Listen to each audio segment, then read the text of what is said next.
estás en este lugar, Padre. Pedimos que tu gloria, Padre, descienda sobre nuestras vidas, Jesús. Tú prometiste, Padre, la oración sacerdotal, Padre, donde 2 o 3 estén reunidos en mi nombre, tú estarás en medio nuestro, Jesús. Padre, tú dijiste en la oración sacerdotal, Padre, que sean uno para que el mundo crea, Señor. Padre, oramos por ese manto de unidad sobre México, Jesús. Padre, oramos desde el norte hasta el sur, desde el este hasta el oeste, Jesús. Padre, rompe, desbarata, Dios, toda atadura, todo legalismo, toda estructura, Señor, religiosa, Señor, todo lo que no viene de tu espíritu, Señor. Padre, oramos, intercedemos, Señor, por México, Señor. México no necesita mejor político, necesita mejor educación, necesita Jesús en las calles, Jesús en el gobierno, Jesús en las empresas, Jesús en las plazas, Jesús en los parques, Jesús en las prisiones, Jesús en los hospitales. Derrámate, Señor, sobre esta nación, Señor. Padre, oramos, Señor, que tú levantes jóvenes, hombres y mujeres, niños, ancianos, Padre, llenos del poder del Espíritu Santo, Señor, que puedan responder a esa llamada. ¿A quién enviaré? ¿A quién enviaré? ¿A quién enviaré, Jesús? Henos aquí, envía, Señor, a tu iglesia, Señor. Padre, tú dijiste, Señor, a Pedro, eres la roca y sobre esta roca edificaré la iglesia y la puerta del Hades no prevalecerá sobre tu iglesia, Señor. Padre, la autoridad que tú le diste, no se la diste a un hombre solo, fue dada a la iglesia, Señor, y sobre esa roca, Señor, las puertas del Hades no van a prevalecer sobre tu iglesia. Proclamamos esta promesa de Dios, Señor, que la iglesia, Señor, Centro de Vida Domas, es la roca, y sobre esta iglesia, sobre esta roca no va a prevalecer las puertas del infierno. Tú te vas a glorificar sobre este estado, sobre esta nación, Señor. Oramos por la iglesia, Señor, en México, Señor. Padre, esa palabra que le diste a Simón Pedro, Señor, es real. La autoridad que tú nos diste es para la iglesia y nosotros somos la iglesia de Jesucristo. Padre, levantamos las manos y pedimos que tú nos llenes de la gloria, de la unción, del denuedo. Padre, oramos, Señor, que tu gracia descienda sobre esta nación. Envía, Señor, 10,000 legiones de ángeles, Padre, sobre esta tierra, Señor.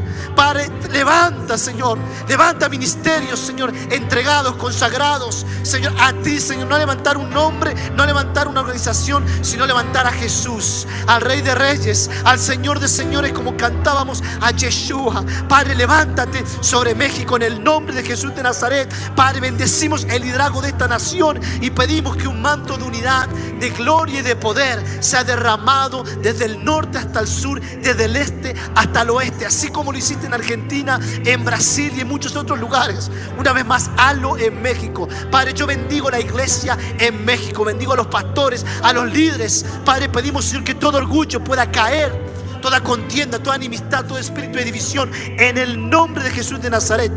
Padre, nos volvemos contra todo principado que ha gobernado, Señor, desde el tiempo de los españoles, que ha traído traición, que ha traído muerte, que ha traído asesinato, que ha traído engaño. En el nombre de Jesús, Señor, rompe toda cadena, Señor. Todo derramamiento de sangre inocente ahora se ha roto, toda maldición, Padre, sobre esta nación, y derrama tu gloria, Señor.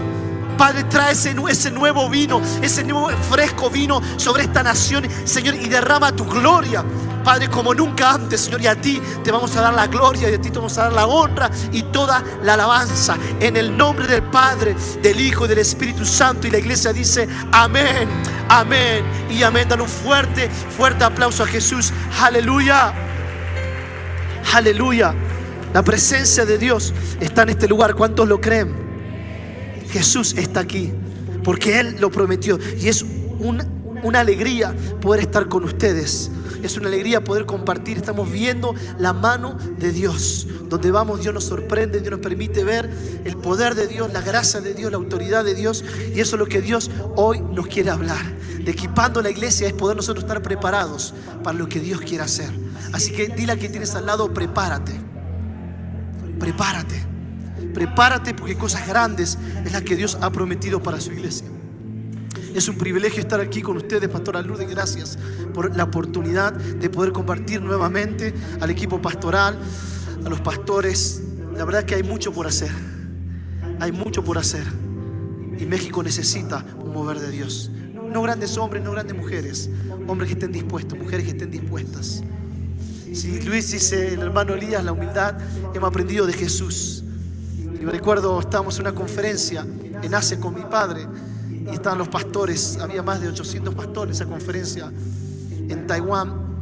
Y los pastores decían, bueno, va a traer la palabra el evangelista internacional, bla, bla, bla, bla, bla. Y la presentación toda, ¿no?, bien cursi, bien así. Y mi padre dice, debemos entender que somos simples siervos de un Dios poderoso. Es más, la palabra dice, ¿siervos qué? Inútiles. Y qué difícil es, como decía Luis, como argentino, ¿no?, la humildad. Pero qué precioso es Dios, que Dios nos enseña a través de su palabra. ¿Qué dijo Jesús? Escuchen, iglesia, porque lo importante es la cultura del cielo. Nosotros no representamos la tierra, venimos de paso. Aunque estamos en este mundo, no somos. No vamos a estar en el cielo, ahí la bandera argentina. ¿Dónde están los argentinos? No. Ahí en un rincón cantando canciones de fútbol. No, no. Importante es entender nuestra identidad en Cristo. Amén. Cuando nacemos de nuevo, tenemos la identidad del cielo. Obviamente que en la tierra representamos un país. Pero qué importante lo que Jesús le dijo a los discípulos. Y los que estaban ahí, que les dijo, aprended de mí. ¿Qué le dijo Jesús? Que soy manso y humilde, ¿de qué? Y hallaréis descanso para vuestra alma.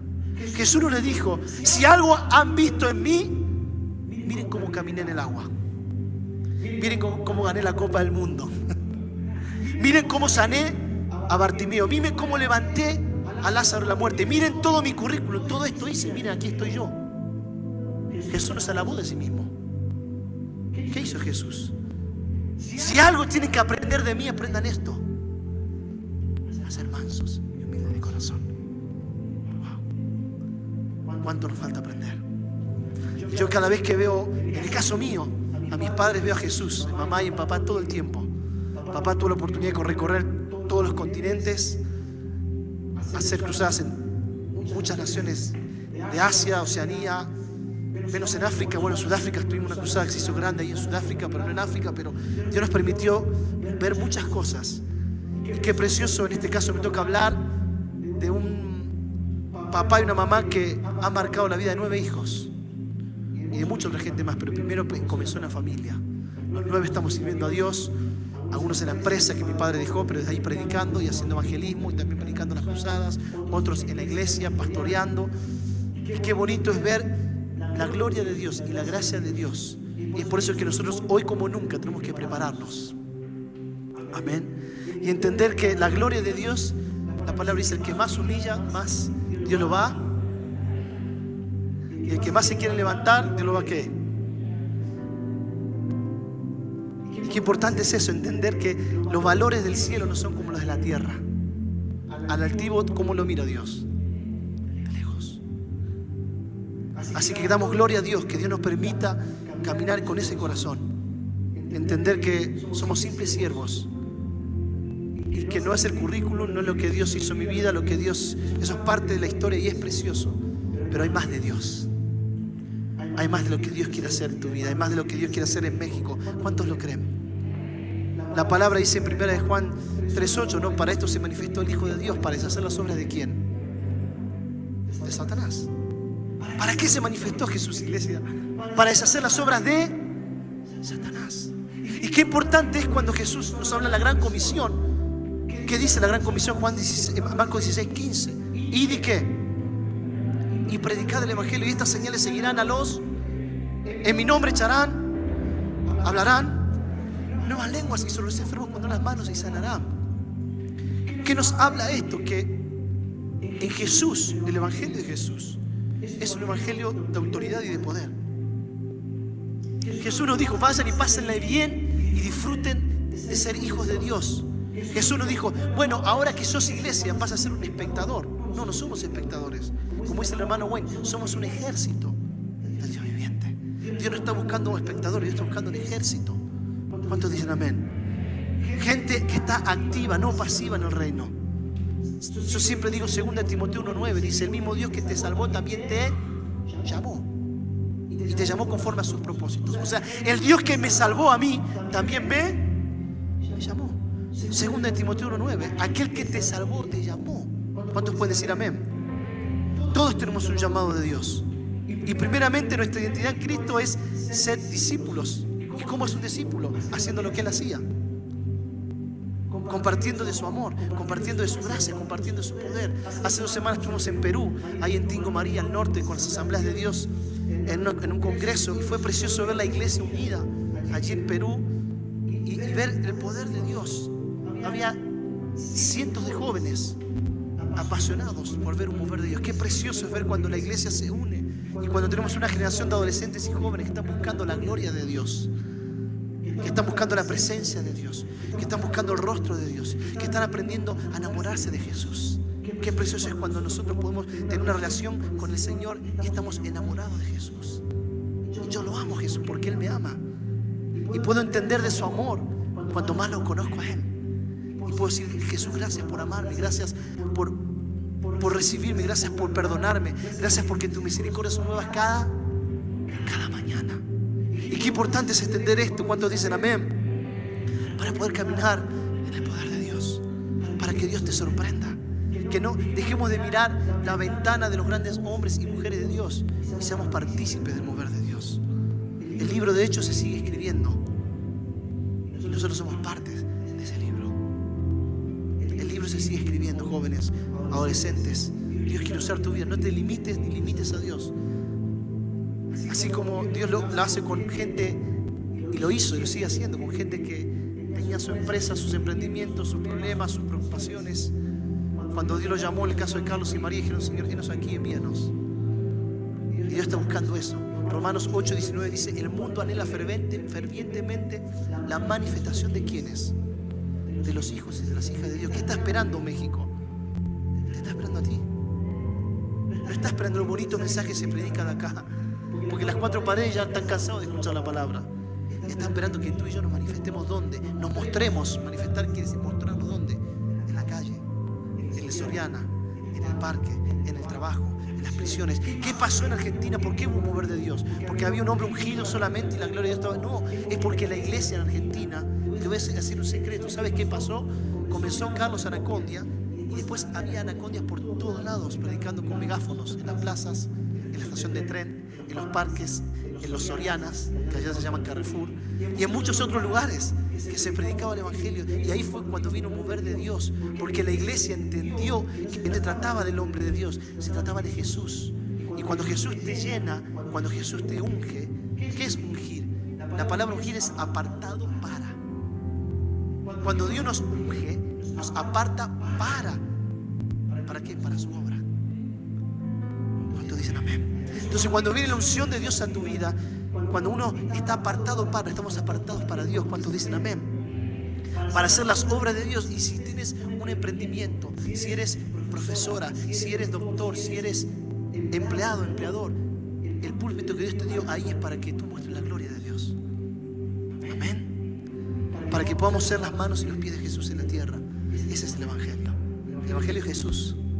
Y que a través de ser las manos y los pies de Jesús en la tierra, como pasó en Argentina con el pastor Claudio Freyson, que tenía 4 viejitas, que lo cuenta siempre, a través de los años, hoy tiene una iglesia más de 30, 40 mil miembros.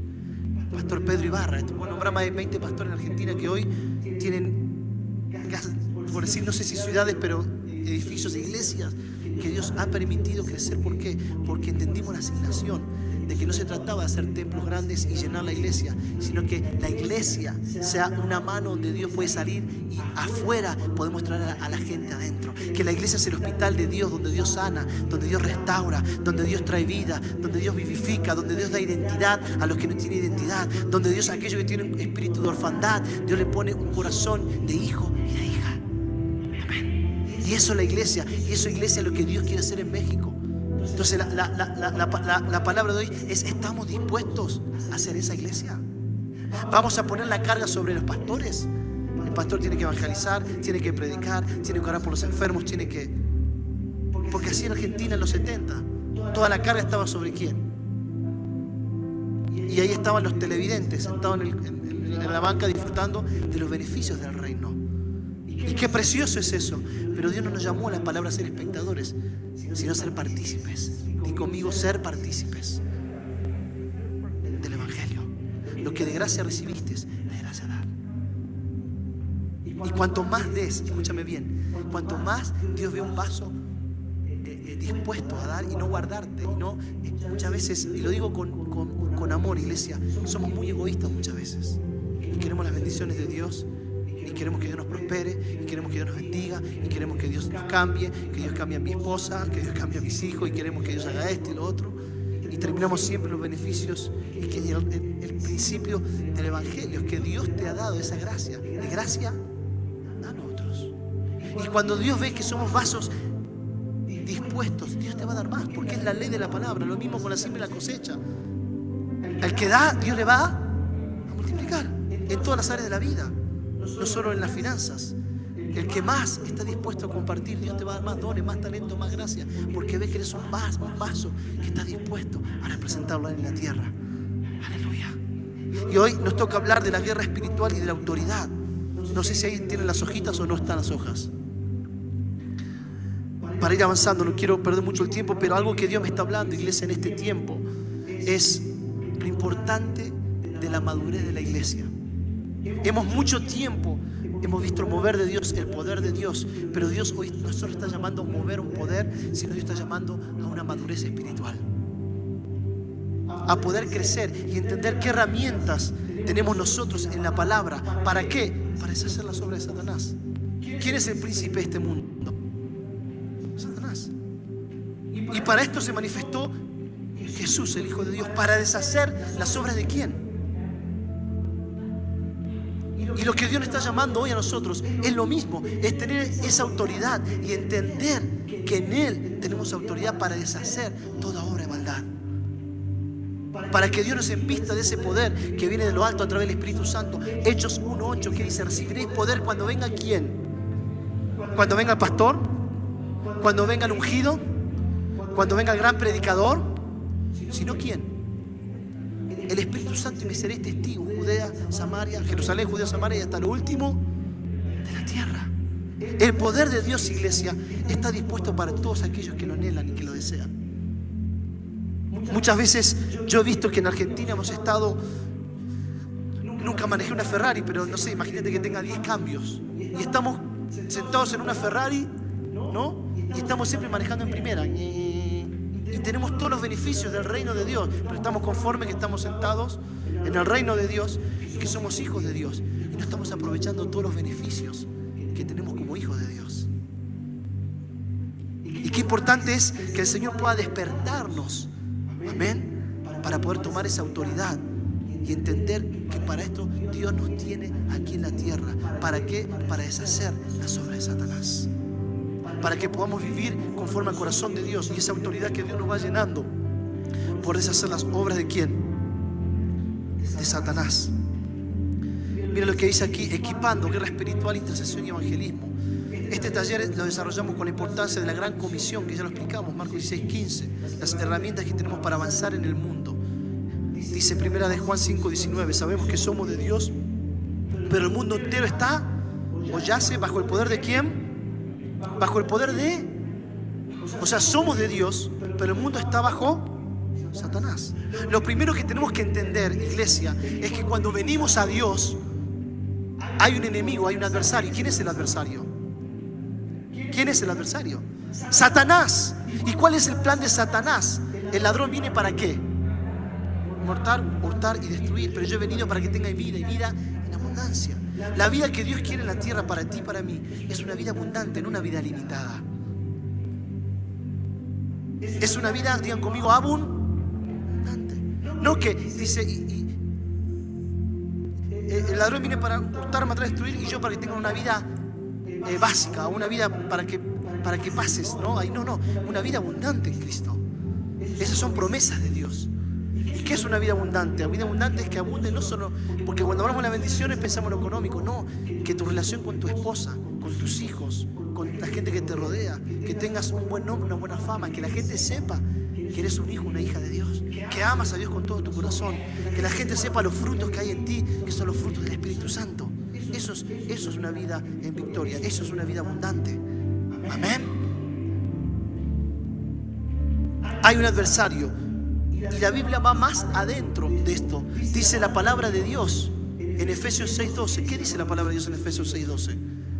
Dice, porque no luchamos contra sangre ni carne, sino contra principados, potestades, contra gobernadores de las tinieblas de este mundo, contra huestes de ¿qué? Espirituales de maldad de las regiones celestes. O sea, la Biblia, iglesia, nos está enseñando que hay un mundo espiritual. Amén. Que cuando hay problemas, vamos a decirlo en la familia, mi problema no es mi esposa, mi problema no es la suegra. Dios bendiga a las suegras.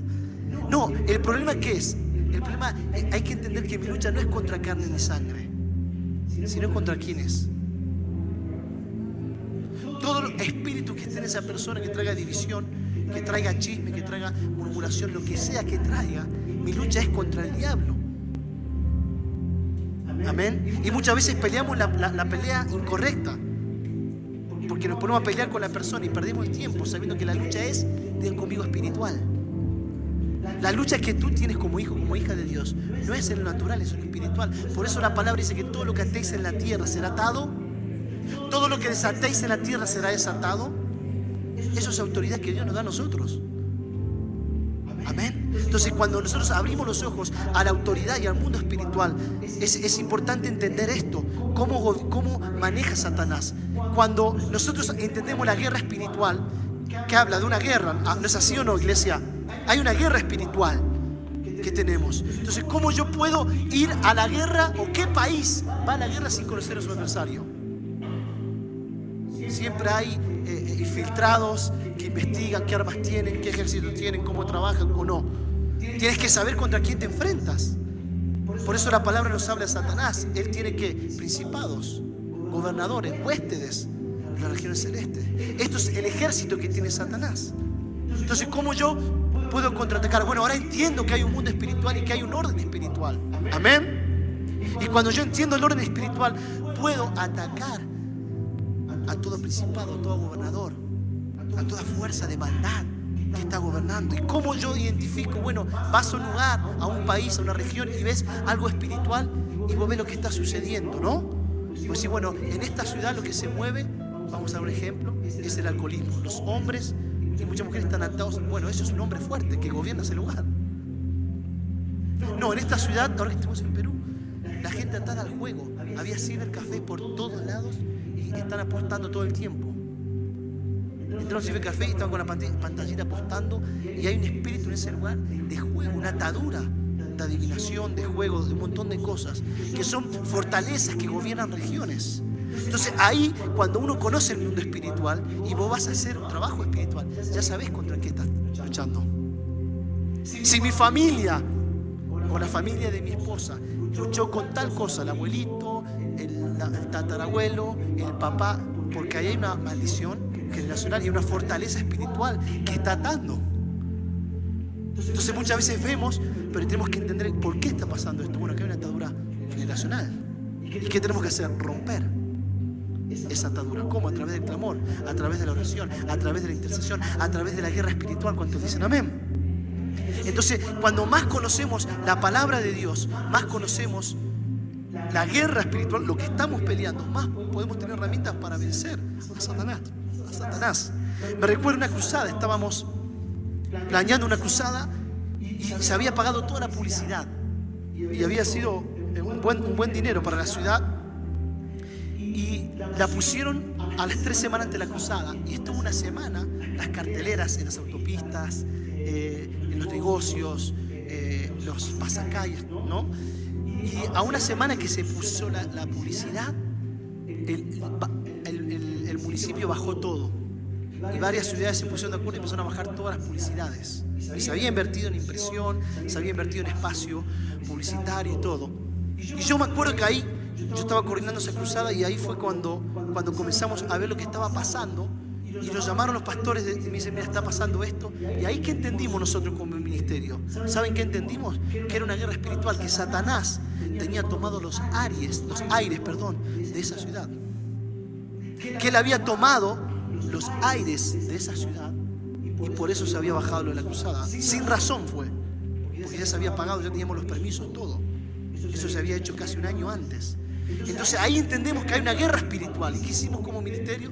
Nos pusimos a orar, a ayunar, a interceder. A la semana, a los 5 días que comenzamos a orar, a interceder, de repente, ¡puc!, se destapó todo, como que no pasó nada. Y los pastores nos llaman: hermanos, ya está, ya tenemos la aprobación otra vez, vamos a subir la cartelera, vamos a subir las cosas al espacio ahí de la ciudad, de las autopistas, de las carreteras. ¿Por qué? Porque había habido una guerra espiritual, que entendimos que nuestra lucha no es ir a pelear con el municipio, ir con el alcalde y el presidente y decirle: no, porque ustedes no. No, era una lucha espiritual que había que pelearla espiritualmente. Y te puedo contar caso tras caso tras caso que hemos vivido constantemente en las cruzadas. Y ahí es cuando más podemos ver la gloria de Dios y entendemos el poder que hay en la oración, el poder que hay en la intercesión, el poder que hay en el clamor, el poder que hay cuando nosotros pedimos al Padre y Él responde. Muchas veces no es a nuestro tiempo, pero Él responde. Y por eso es importante entender las herramientas que Dios nos da. Primero dijimos contra quién peleamos. Peleamos contra los enemigos espirituales. Más adelante, reconociendo a nuestro adversario, ahí ya hablamos. Estamos peleando contra gobernadores, contra potestades, contra huestes espirituales de maldad de las regiones celestes.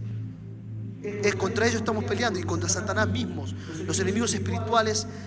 Este pasaje identifica especialmente al adversario como principados, potestades y gobernadores de las tinieblas de este siglo. Huestes espirituales ¿de qué? De maldad. Qué importante es entender, iglesia, que es ahí donde nosotros estamos peleando y es ahí donde está la guerra.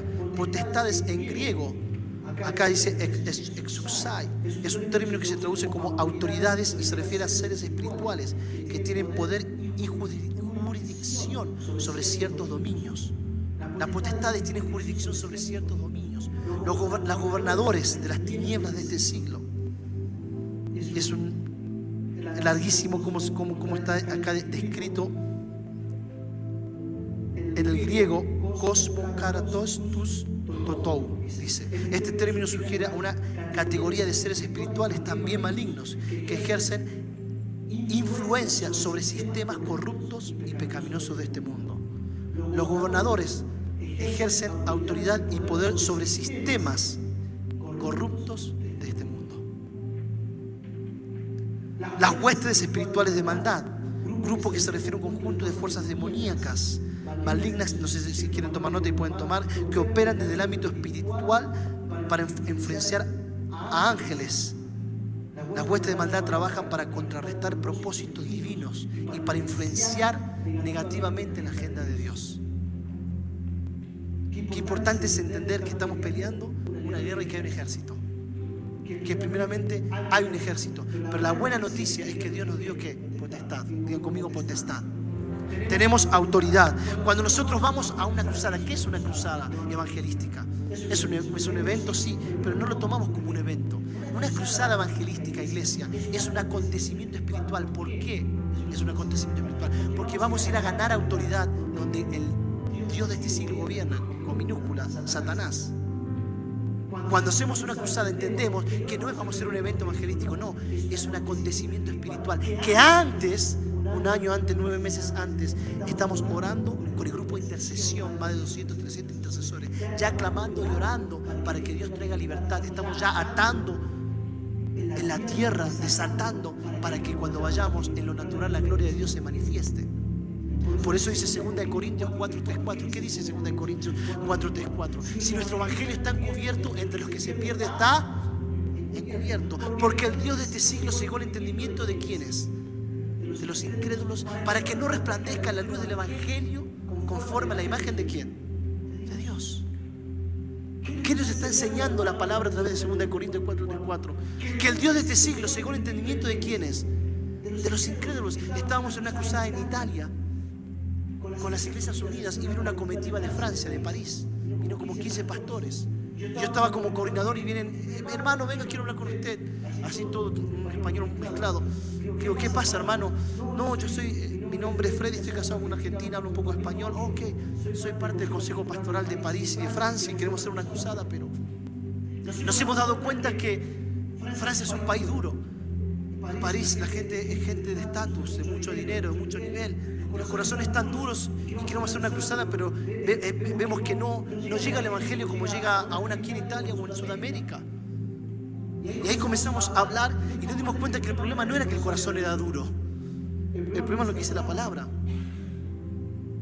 Que el Dios de este siglo cegó el qué de los incrédulos para que no resplandezca, ¿qué dice la palabra? La luz del evangelio de Cristo. O sea, el problema no es el corazón duro, el problema es que hay un velo que está en los incrédulos y que ese velo no les permite ver la luz, aunque vean la gloria de Dios. Están cegados. ¿Y cuál es el desafío? El desafío es que nosotros como iglesia tenemos que clamar, interceder y hacer guerra espiritual para que ese velo caiga.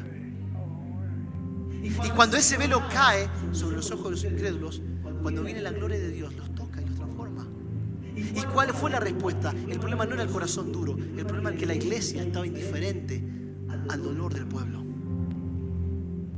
La iglesia estaba indiferente a lo que Dios quería hacer en la ciudad, porque estamos poniendo una excusa que era el corazón. No, es iglesia, vamos a meternos a orar y a clamar a Dios para que Satanás saque sus manos sucias de los jóvenes, para que Satanás saque sus manos sucias de los niños, para que Satanás saque las manos sucias de la sociedad, en el nombre de Jesús. Aleluya. Y ahí ganamos la guerra, y ahí entendimos y entendemos que ahí es donde conquistamos. ¿Cuántos dicen amén? Entonces eso es, digamos, lo que Dios nos está llamando como iglesia, poder pelear la guerra donde hay que pelearla. Hemos recibido, hermanos, el pastor Joe en el año 97 vino con 10 americanos a la cruzada con Anacondia, año 1997. Yo ni sabía de esto, él me lo contó después que nos conocimos. Porque Steve Hill les dijo, no, vengan vayan para Argentina, que hay un mover de Dios, esto son de un empresario, un hombre, bla, bla, bla. Y se fueron con todos los americanos para allá. Y fueron a una cruzada y miles de personas, y mi padre oró por ellos y después compartieron tiempo. Ellos fueron a orar por la gente, también nos invitó a orar por la gente que estaba en la cruzada, y un montón de cosas que comenzaron a suceder. Y qué importante es entender que es ahí donde nace todo, entender que hay un pueblo que está necesitado, pero hay una iglesia que tiene la autoridad dada por Dios. Nosotros, dice Pedro, tú eres la roca y sobre esta roca edificaré ¿qué? La iglesia. ¿Y la puerta de qué? No dice, la puerta de la ley no va a prevalecer sobre Anacondia, sobre Cas, sobre Beni, sobre... No, ¿sobre qué? La autoridad está sobre quién. Y nosotros somos la iglesia.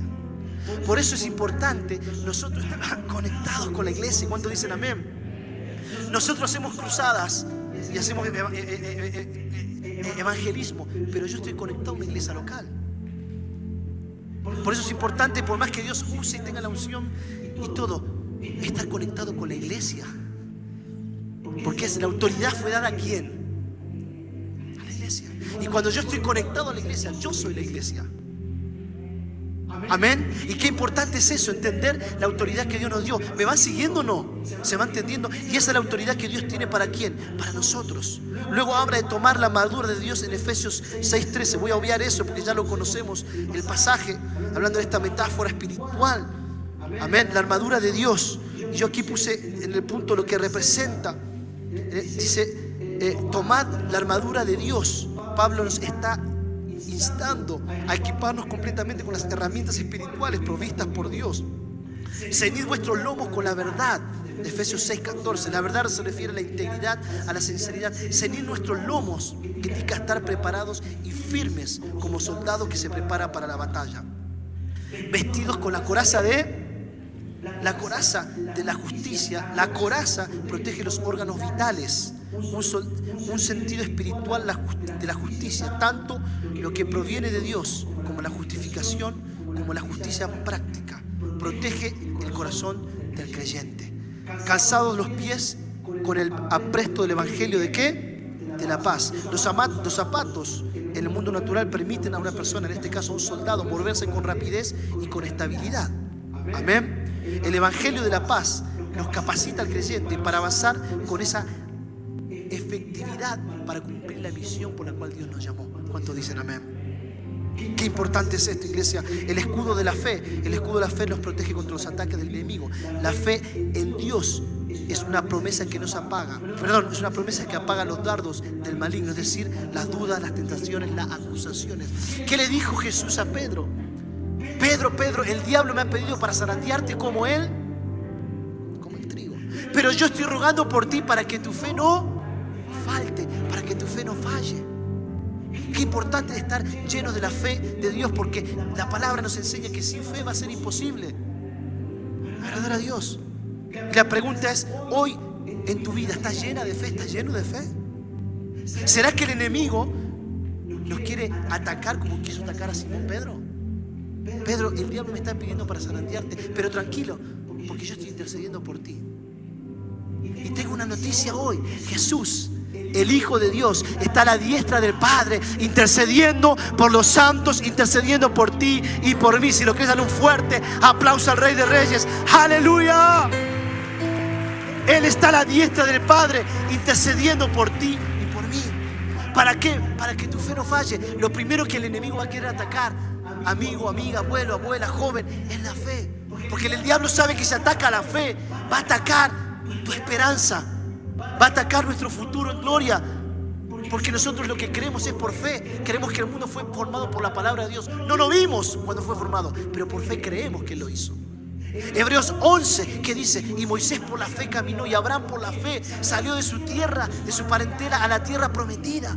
Y Daniel por la fe, hombres de Dios, por la fe todos ellos vivieron. Qué importante es nosotros entender que por la fe vamos a ver la gloria de Dios. ¿Cuántos dicen amén? El escudo de la fe, el yelmo de la salvación. El yelmo protege la cabeza a un soldado. Es el centro donde están, obviamente, el cerebro, los pensamientos, la seguridad de la salvación. Protege la mente. El creyente nos protege contra las dudas y el desaliento. Escúchame bien. La guerra espiritual primeramente comienza aquí. ¿Sabes por qué? Porque el diablo, ¿qué va a atacar? La mente. El diablo no es omnisciente. En Job 1:7, cuando Dios habla con Lucifer y dice: ¿de dónde vienes? ¿Qué le dijo el diablo en Job 1:7? Vengo de recorrer. El diablo no es ni omnipresente, ni omnisciente, ni omnipotente. Solo Dios es. Entonces el diablo, escúchame bien, él no sabe lo que tú estás pensando, pero él tira pensamientos, él tira dardos. Está en nosotros si permitimos que esos pensamientos crezcan o tomamos autoridad en el nombre de Jesús. Porque todos recibimos tentaciones, todos recibimos, en otras palabras, opresión espiritual. ¿No te ha pasado que entras a un lugar o entras a una habitación de un hotel y sentís la presión que hay en el lugar? Y es ahí donde uno tiene que estar atento y alerta. A mí me ha pasado muchas veces que entro a un lugar y mis niños chiquitos empiezan a pelear. Y digo, ¿qué está pasando? O sea, más que los hijos del evangelista parecen los hijos del ciruja, porque están... Y son cosas espirituales. Y a uno mismo se pone hasta, ¿cómo se dice? Y vamos a ser sinceros con nuestra esposa, nos sentimos como que enojados. Y son cosas espirituales que están sucediendo. Y es ahí donde tenemos que identificar que es Satanás, que hay un mundo espiritual que gobierna lo natural. Amén. Si tú estás llena de Dios, llena de la palabra de Dios, el diablo no va a poder hacer nido en tu cabeza. ¿Cómo venció Jesús la tentación? A través de la palabra. ¿Cómo vencemos nosotros la tentación? A través de la palabra. Resistid al diablo y él huirá de vosotros. Lo dice la palabra. Y qué importante es nosotros llenarnos, amén, y tener esos pensamientos en nuestra cabeza, pensamientos de Dios. Sí, el mundo dice esto. Sí, yo fui un hijo huérfano. Sí, yo viví esto. Pero ¿qué es lo que el cielo dice de ti? Y es ahí donde ganamos la batalla. No es lo que papá y mamá te dijeron que eras, es lo que Dios dice de ti. ¿Y qué es lo que el cielo está hablando de ti? ¿Qué es lo que el cielo dice de ti? Muchas veces tenemos que dejar de cantar la melodía de la tierra y comenzar a cantar la música del cielo. ¿Y cómo hacemos esto? Llenándonos de la palabra de Dios. Josué 1:8, nunca se apartará de tu boca este libro de la ley, sino que meditarás en él y harás conforme a lo que en él está escrito. Entonces harás ¿qué? Tus caminos y todo te saldrá mal. No, ¿cómo te van a salir las cosas? Ahora yo te hago una pregunta, iglesia. ¿Cuántos quieren que las cosas les salgan bien? Levanten la mano. El secreto es llenarnos de la palabra de Dios. Y no solo llenarnos, sino caminar conforme a la palabra de Dios. Santiago 1, no solo oidores, sino hacedores de la palabra. Llenar nuestros pensamientos de lo que viene de Dios, no de la novela, no de la... Porque muchas veces pasamos ministrando y que no, que estoy viendo la novela de tal o la serie de qué. Creo que hay iglesia, ahí tenemos que ser sabios. ¿Qué estamos ¿Qué estamos abriendo la puerta en casa? La palabra dice, sobre toda cosa guardada, ¿guarda qué? No dice guarda tu cartera, guarda tu cuenta de banco, no, guarda tú, porque de él mana la vida. Ahora te hago una pregunta, iglesia, ¿cómo puedes guardar tu corazón? ¿Cómo guardo yo mi corazón? Me acuerdo que estaba en Puerto Rico predicando en una iglesia y viene un doctor. Me dice, hermano, tengo mi consultorio privado y a mí me gusta atender a los hombres de Dios. Vengan que le voy a hacer un estudio. Me hizo estudio de sangre, me conectó una máquina y me hizo un electrocardiograma. Parecía Robocop, porque hacía como 15 años que no me hacía un coso de eso. Me dice, gracias a Dios está perfecto, bueno. Y ahí me acuerdo lo que era un electrocardiograma, de cómo analizar el corazón. Y la palabra dice, sobre toda cosa guardada, ¿guarda qué? Ahora yo te hago una pregunta, iglesia. ¿Cómo nosotros guardamos nuestro corazón? ¿Cómo puedo yo espiritualmente guardar mi corazón? ¿Quieres saberlo? ¿Qué ven mis ojos? ¿Qué habla mi boca? ¿Y qué oyen mis oídos? ¿Quieres saber cómo está mi corazón delante de Dios? ¿Qué estoy viendo? ¿Qué estoy escuchando? ¿Qué estoy hablando? ¿Cómo sé que una persona está lleno y apasionado por Dios? Porque lo que va a salir de ella es el reino de Dios. Va a hablar de negocios y de una empresa, pero va a terminar la conversación hablando porque Dios me da la gracia para hacer lo que hago. Y la gloria no va a ser a mis habilidades, a mi conocimiento, a mis capacidades, a mis alcances humanos, sino tengo lo que tengo porque Dios me da la vida. Y hasta hoy Él me ha dado vida y Él me ha dado fuerza y me ha dado salud. Y cuando estamos llenos de Dios, comenzamos a hablar lo que viene de Dios. Por eso es importante en este tiempo más que nunca guardar nuestro corazón, porque el mundo, hay mucha presión social que se está viviendo hoy. Quiero decirte algo, iglesia, y por más que vayamos, que nos ore el hombre ungido, que Dios haga liberación y Dios traiga, si de una fuente entran dos aguas, no va a salir algo bueno de ahí. Comienza, ¿por qué estoy yo dejando entrar la vida de mis hijos? Cuando les doy el iPad, ¿qué están viendo, papá? Tengamos mucho cuidado, estamos ministrando muchísimos casos de niños de 6, 7, 8 años.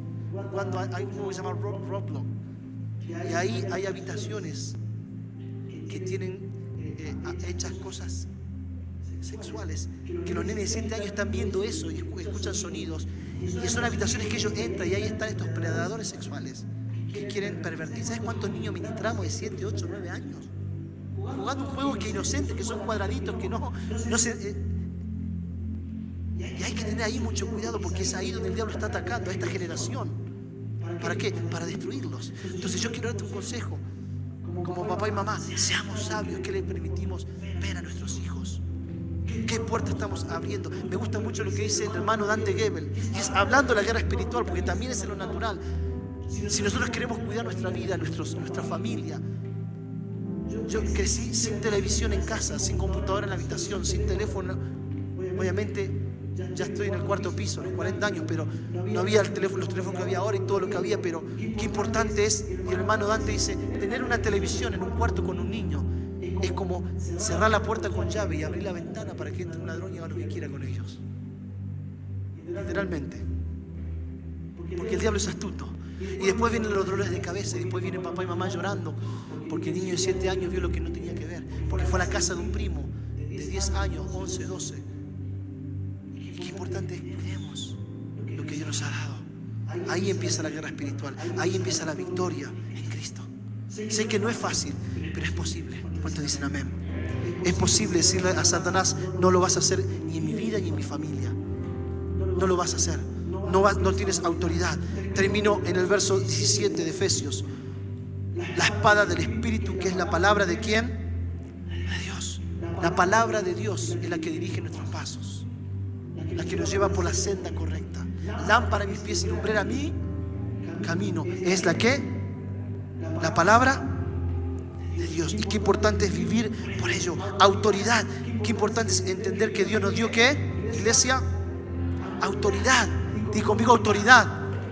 Hay una autoridad que Dios nos dio para deshacer toda obra de maldad. Hay una autoridad que Dios nos dio. ¿Cómo puede ser? Escúchame bien. En la sociedad que vivimos hoy, escúchame bien, que Dios permitió a una familia criar 9 hijos. Y Dios nos ha guardado, no hemos crecido. No somos una familia Ingal que vivíamos en el medio del campo. No. Pero Dios nos ha guardado en la ciudad de Buenos Aires, una ciudad súper llena de un montón de perdición, un montón de cosas. Dios guardó a los 9 hijos Y Dios nos permitió guardarnos no solo para el matrimonio, sino asimismo amar a Dios. Hoy los 9 estamos sirviendo al Señor. Y no porque somos especiales, es porque mamá y papá entendieron un principio espiritual. Dios no hace acepción de personas. Dios no tiene escogidos que son diferentes y los va a tratar diferente. No, Dios nos ama a todos por igual, dice la palabra de Dios. Y qué importante es que nosotros entender que hay promesas de Dios en la palabra, pero también hay autoridad que Dios nos dio. ¿Para qué? Para que el diablo saque sus manos sucias. Diablo, no te voy a entregar la familia. En el nombre de Jesús, todo espíritu que no viene de ti sobre la vida de mi esposo, sobre la vida de mi esposa, sobre la vida de mis hijos. Y eso es la guerra espiritual, es pelear la guerra, entender, de ponernos a la brecha, interceder, clamar, gemir, hacer guerra para que el diablo saque las manos suyas. Por eso yo les digo, iglesia, lo que tiene que ver es lo que atemos en la tierra será atado.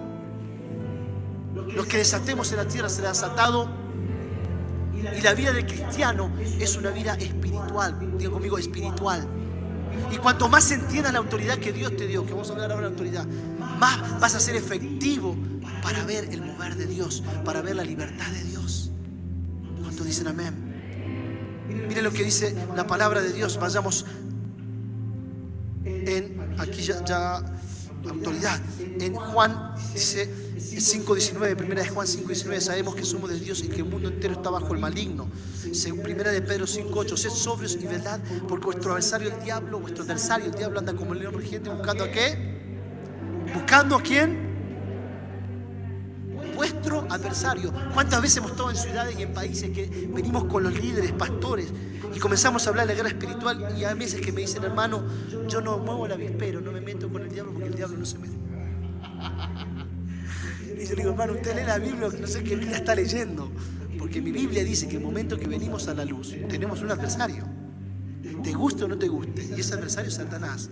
Y Satanás viene a matar, hurtar y destruir. Satanás quiere destruir tu matrimonio, quiere destruir tu familia, quiere robarte el plan de Dios, quiere hurtar el llamado de Dios, quiere robarte la paz, quiere robarte el gozo de la salvación. Ese es el plan de Satanás. Y muchas veces la iglesia está dormida cantando adoración y el diablo está por la puerta de atrás haciendo un desastre. Por eso la palabra dice que tenemos que entender las artimañas de Satanás, no ignorar sus maquinaciones, porque él es astuto. La palabra lo dice, pero nosotros somos en Dios más astutos, porque tenemos la armadura que Dios nos dio para deshacer las obras de ¿quién? De Satanás, del diablo y de todo su ejército. Entonces la autoridad que Dios nos dio es para conquistar.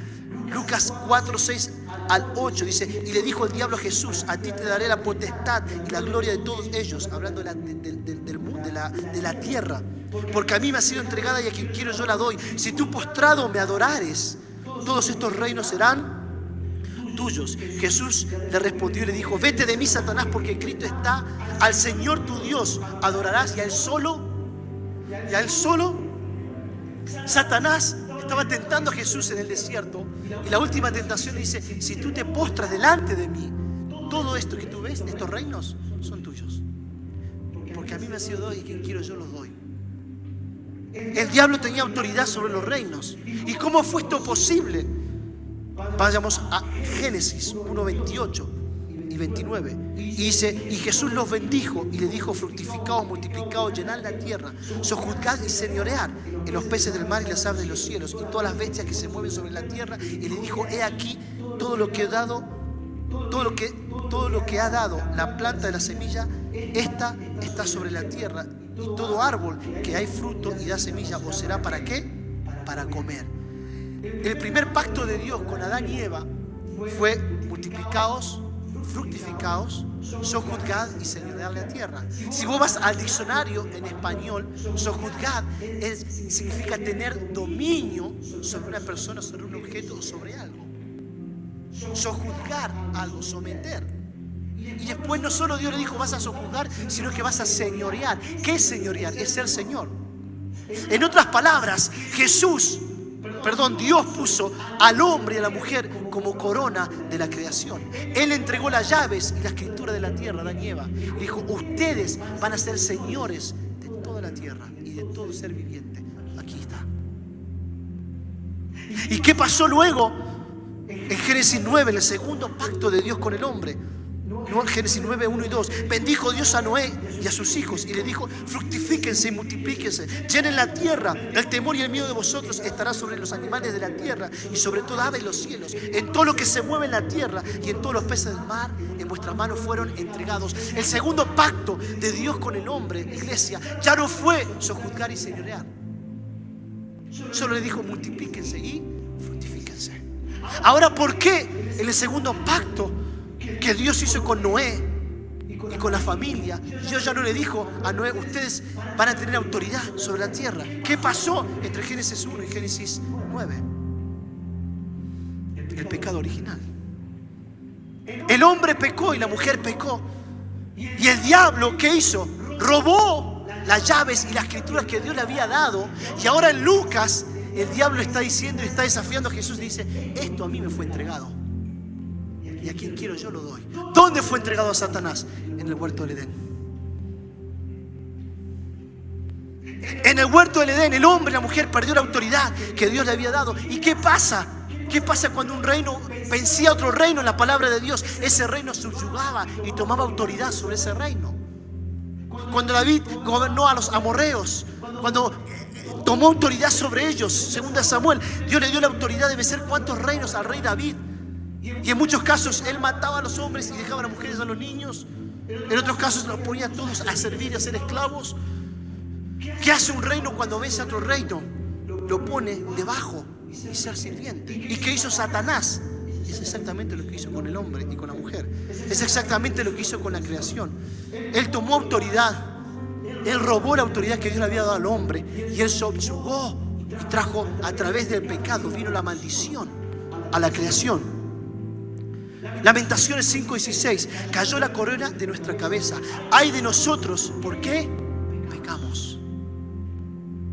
Y yo me puedo imaginar, iglesia, hablando de la autoridad que Dios le había dado al hombre y a la mujer.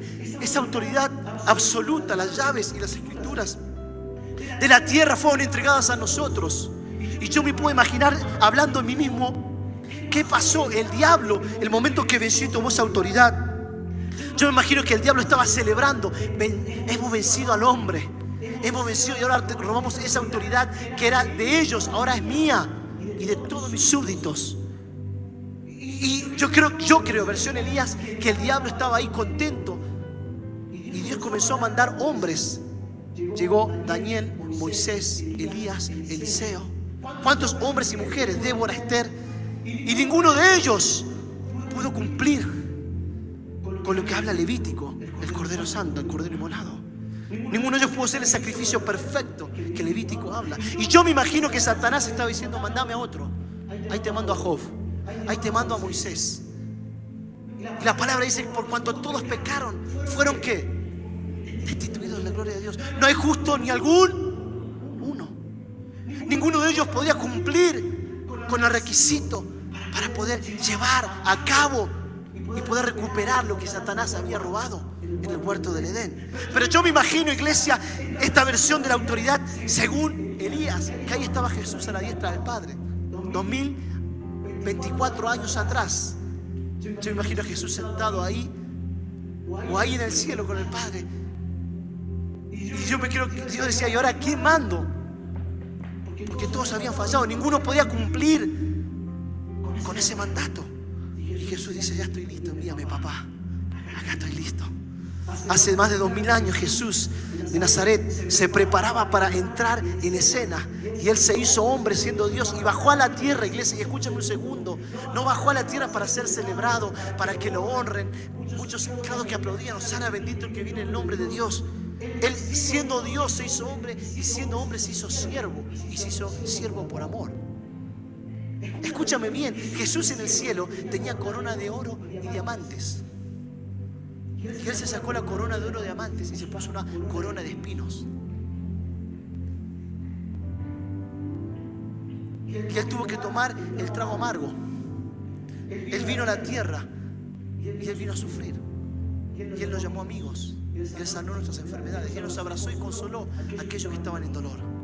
Y Él vino a traer libertad a los que estaban cautivos. Y Él vino a traer salvación a los que estaban perdidos. Y aún cuando se acercaban los leprosos, Jesús los atendía y decía: ¿qué quieres que te haga? Señor, quiero que me sanes, sea conforme a tu corazón, a lo que has pedido sea hecho. Ese es el corazón de Jesús. Él vino a la tierra siendo Dios y siendo hombre, y se humilló y pudo amarnos y mirarnos y decirnos: no todo está perdido, hay un camino de retorno. En el mundo va a haber aflicción, pero confíen en mí, porque yo he vencido al mundo. Yo he vencido al mundo. ¿Cuántos lo creen? Si lo crees, dar un aplauso al Señor. Amén. Aleluya. Sufrió en la tierra, puso su vida en la cruz, iglesia.